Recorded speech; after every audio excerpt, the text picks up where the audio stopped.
so I'm doing a test with the Canon R5 and the 100 to 400 lens. I'm going to be comparing it to the 400 F5.6. Just doing some quick tests indoors. Well, actually out on my back porch. So wanted to pick a time when it was overcast, and I have the exposure compensation on the camera up fairly high. EV readings on one test subject, 6 1/3 stops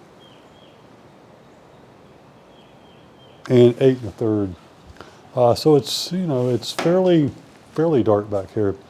So I'm going to be shooting these stationary subjects. I'm going to shoot about 10 frames for each lens on the R5, and then I may switch to 1DX. I'll show you what I'm shooting. So I'm shooting that that bird there that's very hard to capture. It's just a egret, metal egret, and then I'm shooting the lens checker. So I'm going to be shooting both of those out on the porch. Like I said, it's fairly dark, overcast. I'm going to compare the images. I'm also going to show you how close each lens will photograph. I mean, I know that this has got a much closer minimum focus distance, but I'm going to demonstrate that a little bit. So this is just one portion of the test. I'm going to be doing some real animals and try to finish up the comparison between these two. I did part 1, and I'll link that right here, which was really, you know, size, weight, ergonomics, that sort of thing. So I'm going to go ahead and start taking some pictures. We'll see how those turned out. I'm going to do the same thing with the 400 prime and just see how it compares. So before I stop, I'm going to see how, I'm going to do this handheld. I'm going to see how close can I get to the egret at 400 millimeters minimum focus distance, and then I'll do the same thing with the, and I'm not going to measure this. I mean, you can read the specs. I'm sure they're more accurate than I can measure this, but it'll give you some idea, and I'll show the picture and what it looks like at minimum focus distance.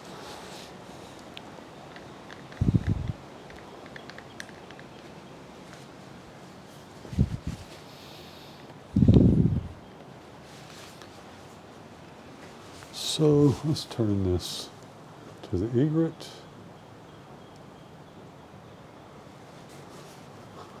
All right, let's see where we can go here. So I'm good there. That's really dark, but I'm good there.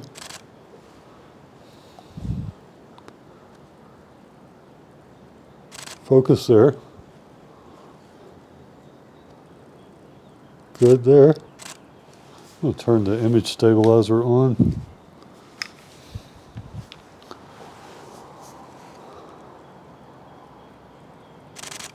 Good there.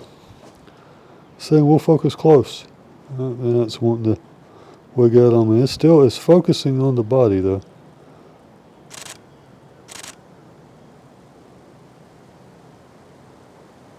Still good.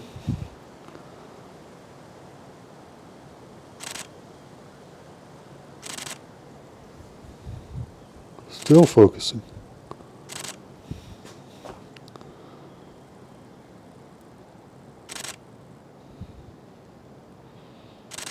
Nice. Right about here it starts getting, there we go. That's about the limit right there. So now switch to the 400 prime. I'm going to run the same photos, see how they turn out.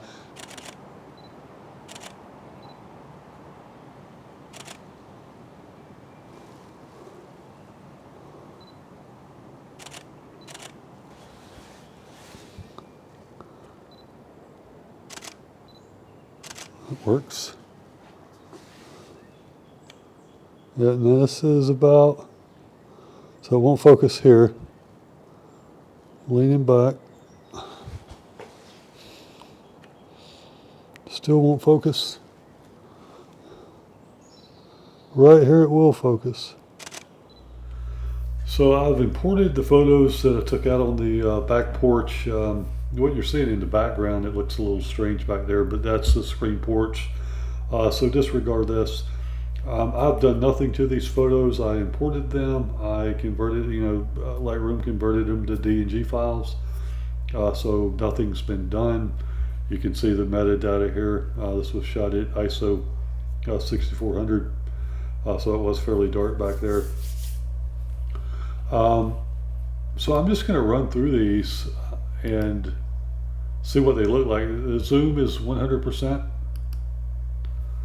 The first several pictures are going to be from the 100 to 400 zoom to 400. You can see the photos have quite a bit of chromatic aberration, purple fringe to them. So they certainly look sharp enough.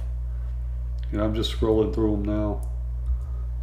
That's the one where I defocused on this tree in the background and it just would not pick the bird back up without some help.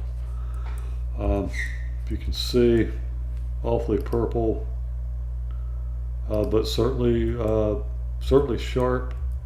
I'm scrolling through these and again there's been no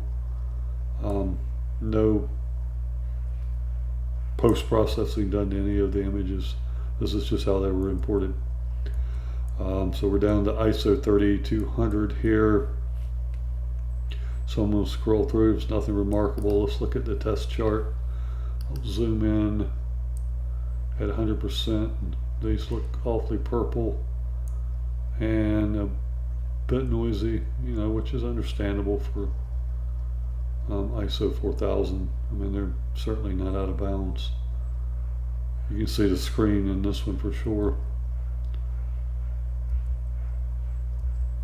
Okay, and let's go to some of the photos where this is where I started testing the minimum focus distance, and this is zoomed into 100%. So let's zoom back out, and you can see without the bright background, chromatic aberration is all but disappeared, at least in my eyes. And my eyes are older, so who knows. But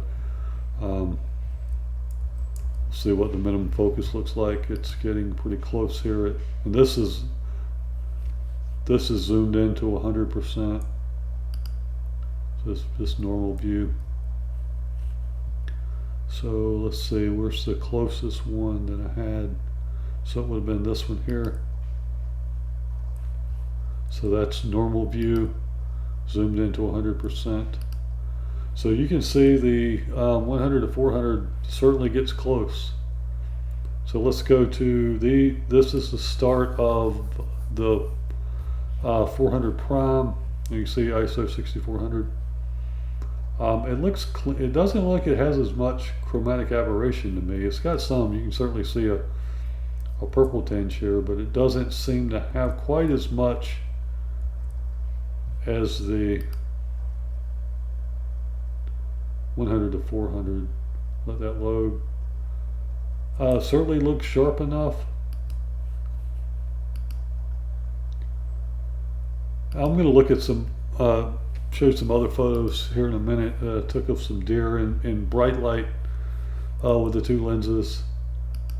And the bottom line for me on this is, if I were choosing between the 100 to 400 and the prime lens, image quality is probably not going to be my consideration. But this is as close as it wouldn't focus there, but no, it did focus there. Let's see. It did focus there. So that was as close as it would focus. So still pretty good, but it was 12 feet away. That's 100%. That's normal view. So the bottom line is, if I were going to choose between these lenses, I would make my decision based on the features. I've looked at enough images between these two lenses where sometimes one of them's a little bit sharper and then sometimes the other one's a little bit sharper. This is anecdotal, keep that in mind. This isn't scientific, but what I've found using these two lenses and sort of running this comparison, is the 100 to 400 seems to nail focused at a higher percentage. And the 400 does too, but it seems like when the 400 nails focus perfectly, it seems to be just a tad, and I mean a tad, bit sharper. And I'll try to show you that in the deer photos, and I don't know if it's going to show up using the OBS to do a screen capture here. It may not show up, but it really, either one of them I think will be fine for image quality. Now, I haven't looked this up, but when I was running the test out on the back porch, it seemed to me that the 400 prime did not have as many frames per second. And I know some of the lenses don't, some of the older EF lenses, and that's probably the case here, because I could certainly tell that the shutter was not firing off as many frames. And what I was using is the mechanical shutter, and the battery was good, so it had the high plus lit up, so I should have been getting 12 frames per second, and it seemed considerably slower than the 100 to 400, so bear that in mind. Now, I do most of my shooting on a tripod, so I don't really care about image stabilization as much as a lot of people do. It seems to be the thing on the internet. If you don't have IBIS or image stabilization of some sort, it's a lot of people don't like it, and that's fine. But I'm shooting on a tripod, and if I'm not on a tripod, usually my shutter speed is high enough where image stabilization, really, I turn it off, because it's going to do more harm than good. Now, there are times where it would certainly be useful, and I'm not saying I don't use it, because I have, but to me, it's not a deal breaker, but to some people it is. For me, the biggest thing for the 100 to 400, and the reason I bought it, was because I wanted the 100 to 399. I shoot a lot of video, or I've gotten to where I'm shooting a lot more video, and when I want to do some environmental stuff, and I don't want to have to change lenses, because I probably mentioned this before, the animals where I shoot, they can be fairly spooky, and so you start making noise changing lenses, that's not going to turn out too well. Now, I could keep two camera bodies, but then you have to change it on the tripod, and you're going to be moving around, and so the 100 to 400 is actually pretty good. I thought about getting the 200 to 400 with the 1.4x teleconverter, but it's a big lens, and I just don't feel like carrying it back there. It's heavy. So yeah, and is the image quality in a video really going to be that much different between now, if I were shooting stills, maybe I would go that route, but I just can't imagine there's going to be a huge difference in image quality in video for what I do. So the 100 to 400, and I might end up getting the 100 to 500 RF. But I would make my decision based on the features that the lenses have, not necessarily the image quality. So I'm keeping the 100 to 400. I'm giving away the 400 prime when I get to 1,000 subscribers, if I ever do.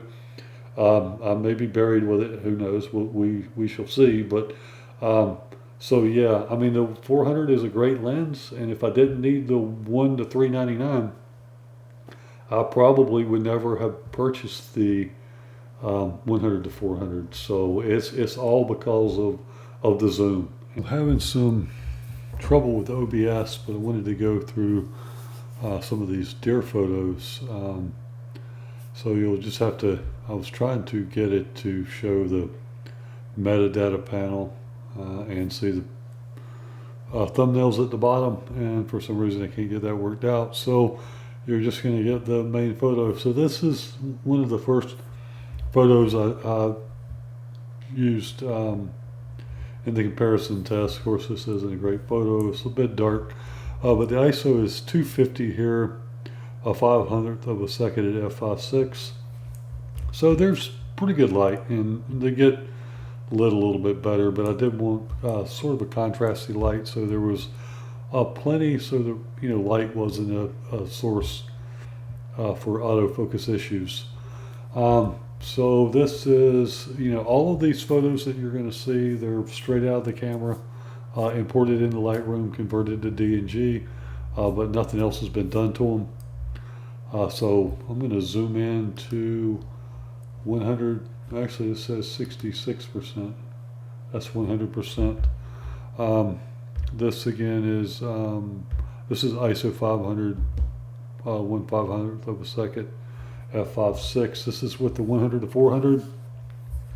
It's fairly sharp. The eye is in shadow here a bit, but still a pretty sharp image. We're going to go through some of these. The eye is actually pretty sharp on this one, even though it's shaded. This one's actually not too bad. I know it doesn't show up too good on the screen, but not a great photo. But the deer's looking away, face is in shadow, but the sharpness is good. This one had a little bit more light. It's loading. It's pretty sharp. This is 100%. This was ISO 320. This is going to be in shade. Just want to see how this one turned out. Pretty sharp. Might have not focused quite on the eye, but not too bad. Scrolling through these, all of these first ones are with the 100 to 400. These are at 100%. That's pretty sharp there. I want to relocate that. Some reason the white balance completely changed here. So this is at 100%. This was ISO 640. A little bit touch soft. I might focus on the ears. Let's see what else we can find here. I'm scrolling through them on the bottom, and they're in shade a bit. So this is again with a 100 to 400. It's at 100%.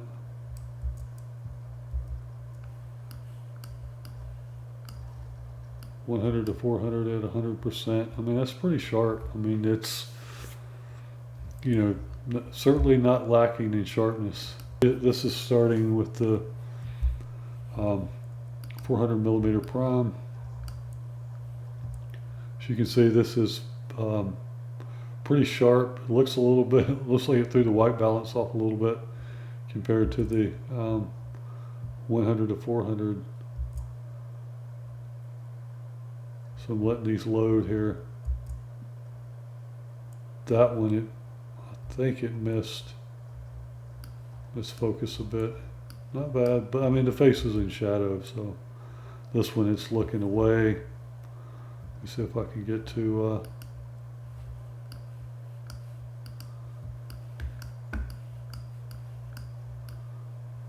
you can see there's plenty of detail here on the hairs around the face. Now this ISO 640. Let's see what we got here.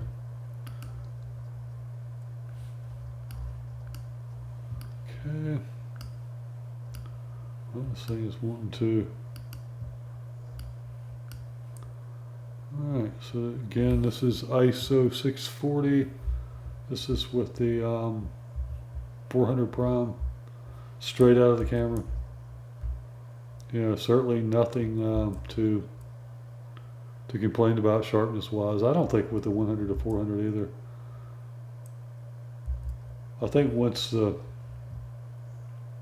400 nails focus, it is maybe a touch sharper. So this is another one with the 400. Lots of detail in the hair around here, over the eyes, in the ears.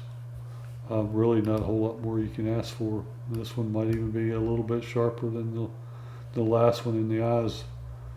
Really sharp. Let's see if we can go up to 200%. So this is zoomed in at 200%. And I'm really not seeing much to complain about here. So both lenses, let me go back to the 100 to 400,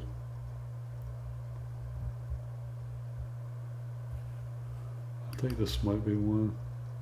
No, that's the 400mm.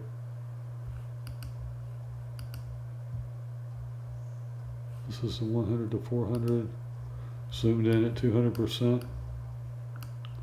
So you can see the detail on that. I mean, again, you know, they're pretty close. So, you know, I'm going to stand by my comment that I'm not looking to shop this lens based on image quality alone. I think, you know, it's a coin flip with them. So I would say if you want to buy either one of these lenses, buy based on features. You know, keeping in mind the 100 400 is a little bit heavier, but you do have the close focus distance and the image stabilization and the zoom range. So that's going to conclude it for this. I hope you enjoyed tuning in, and I hope the information was helpful. If there's any information you want to know about the comparison between two lenses, leave a comment down below and I'll do my best to answer it. Thanks.